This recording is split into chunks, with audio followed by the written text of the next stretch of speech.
రెడ్డి గారు మనతో చర్చలో పాల్గొంటున్నారు. ముందుగా దయాకర్ గారు నమస్కారం. నమస్కారం. మీరు సంక్రాంతి పండగకి మీ అత్తగారింటికి విజయవాడ వెళ్ళారు. గుడ్, బాగుంది. నువ్వు వెళ్ళవు సామాన్యులకి పండగలకు పాపాలకు వెళ్ళవు. వెళ్ళినోడు వెళ్ళాక ఈ పుల్లలు పెట్టే కార్యక్రమాలు ఏంటి నీకు? ఎట్లా అనిపించింది మీకు? అండ్ మేము మాకు ఎక్కడా కూడా అలాంటి స్మెల్ రాలేదు అసలు. మరి అంటే నేను అనేది మీరు అనేది తప్పని నేనెవరిని అనడానికి మీకున్న సోర్స్ ఏంటో నాకు తెలియదు. అందుకని ఇప్పుడు రెండు స్టేట్మెంట్లు మనం చూద్దాం. ఎందుకంటే ఈ ప్యానల్ కూడా మంచి డెకోరం ఉంది కాబట్టి ఇది కొంచెం ఇంటలెక్చువల్గా డిస్కస్ డిగ్నిఫైడ్ ప్యానల్ ఉంది మనకి ఇవాళ. అసలు చంద్రబాబు నాయుడు గారు సక్సెస్ఫుల్ సీఎంగా ముందుకు పోతున్నాడు కదా, no doubt. At the same time Pawan Kalyan also తన డిగ్నిటీని కాపాడుకుంటూ కొంత మోడర్నాలిటీని కూడా దానికి యాడ్ చేసుకుంటూ పోతున్న క్రమంలో లోకేష్ ఉప ముఖ్యమంత్రి, పవన్ కళ్యాణ్ ముఖ్యమంత్రి అనే స్టేట్మెంట్స్ ఎందుకు వస్తున్నాయి? ఇప్పుడు నాకు తెలిసి ఇండియాలో ది మోస్ట్ సక్సెస్ఫుల్ సీఎంగా చంద్రబాబు గారు ఉన్నారు. దావోస్లో పోయినా మీరు ఎక్కడ పోయినా మేము తెచ్చుకుంటున్నాం. మా రేవంత్ రెడ్డి గారు ఏం చేస్తున్నారు మేము చేసుకున్నప్పుడు కూడా సీనియర్. తన తర్వాత నితీష్ కుమార్ గారు ఉన్నారు, మమతా బెనర్జీ గారు ఉన్నారు, ఇట్లా ఉన్నారు.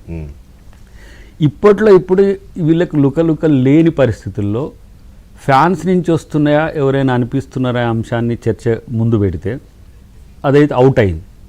ఏది పవన్ కళ్యాణ్ గారు సీఎం కావాలని మేము 10 సంవత్సరాల నుంచి కోరుకుంటున్నామని ఒకళ్ళు ముందు లోకేష్ డిప్యూటీ సీఎం వచ్చింది. దీని తర్వాత నేను ఎప్పుడు కూడా ఆంధ్రప్రదేశ్ రాజకీయాలని ఎక్కువ నేను బీజేపీ కోణం నుంచే ఆలోచిస్తా. బీజేపీ తను సౌత్లో వేస్తున్న ఎత్తుగడల్లో అటు అన్నామలై కానీ, ఇటు సూర్య కానీ, అటు సురేష్ గోపి కానీ, ఇక్కడ ఇప్పుడు ఈటెలన ఎక్సవయ్య సంజయ్ ఆల్మోస్ట్ వాళ్ళు మినిస్టర్గా ఉన్నారు. అరవింద, సంజయ్, రఘునందన ఇది ఉన్నది. అయితే వాళ్ళ ఎత్తుగడల్లో భాగంగా టీడీపీ నమ్మకమైన మిత్రుడే అయితే ఈ చర్చ వస్తున్నప్పుడు ఇమీడియట్గా ఖండించాల్సిన అవసరం కూడా ఉంటుంది. ఇది సబబు కాదు అని వాళ్ళు ఎవరు ఎక్కడా లేరు. ఇంకోటి మనోడు పవన్ కళ్యాణ్ కూడా సనాతన ధర్మ పేరు మీద పెద్ద యుద్ధమే చేస్తున్నాడు దేశవ్యాప్తంగా. నేనేమంటున్నా అంటే బీజేపీ ప్రయారిటీ పవన్ కళ్యాణ్కి ఇవ్వడాన్ని నేను వ్యతిరేకించను. కానీ వీళ్ళ మధ్య వస్తున్న పొరపత్యాలకు కారణం ఎవరనే దాని దగ్గర వాళ్ళు సమాధానం లేదు. ముగ్గురు ఒకటే. నేను మొన్న కూడా నేను కామెంట్ చేద్దాం అనుకున్నా. ఎందుకు 2 లక్షల కోట్ల మీరు అభివృద్ధి కార్యక్రమాలకు మీరు ఇచ్చిండ్రు, ఎవరు సెంట్రల్ గవర్నమెంట్.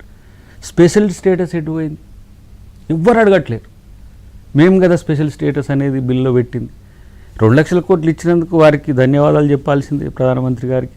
కేంద్ర స్టేటస్ అనేది ఇప్పుడు అసలు మెటీరియలే కాదు. ఎందుకంటే అది ముగిసిన అధ్యాయం లేదు, అయిపోయింది. 10 ఏళ్ల పీరియడ్ కూడా అయిపోయింది. లేదు. నేనేమంటున్నా అంటే అది అంటే ఇప్పుడు ఆంధ్రప్రదేశ్లో మీరు వచ్చే ఎన్నికల్లో స్పెషల్ స్టేటస్ అనే ఎజెండా పెట్టుకున్నారు, జనం ఓట్లేదు. ఎందుకు అనుకుంటున్నారు? అయిపోయింది. అది మీకు లేకపోతే పార్టీలకు.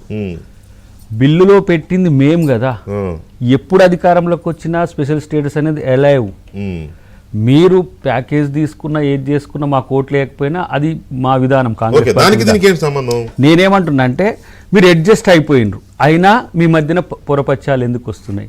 ఈ పదవుల పందేరాల్లో ఎందుకు తేడాలు వస్తున్నాయి? ఒకరు ముఖ్యమంత్రి అంటే నేను క్వశ్చన్ అడిగేది ఏంటంటే మరి పవన్ కళ్యాణ్ ఫ్యాన్స్ కానీ లేకపోతే జనసేన మిత్రులకు కానీ పవన్ కళ్యాణ్ సీఎం కావాలని ఇప్పుడే ఎందుకు వస్తున్నది? 6 నెలలే కదా.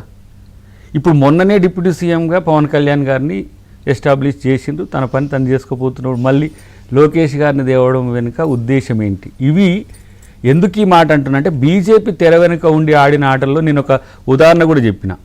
అకాలీలతో కలిసి ఉండి వాళ్ళని కాలగర్భంలో కలిపేశారు. ఇలా షిండే 31 సీట్స్తో వచ్చి సీఎం అయ్యింది. ఇప్పుడు మళ్ళీ ఎవరు వచ్చారు? మళ్ళీ ఫడ్నవీస్ ఏ ఫెయిల్యూర్ స్టే ఉన్నాడో ఆయనని తీసుకొచ్చిండ్రు. ఏ స్టేట్లో ఇప్పుడు నవీన్ పట్నాయక్ లాంటి వాళ్ళని గోడ మీద పిల్లిలా ఉన్నా కూడా వేసేసిండ్రు. జగన్ కూడా గోడ మీద పిల్లిలా ఉంటే కూడా వేసేసిండ్రు. బీఆర్ఎస్ని గోడ మీద పిల్లిలా ఉంటే కూడా వేసేసిండ్రు. వాళ్ళదేంది 2025 పొలిటికల్గా చాలా క్రూషియల్ ఇయర్. ఎందుకు? RSS 100th year. వాళ్ళు ఈ దేశం యొక్క అస్తిత్వాన్ని మార్చే పనిలో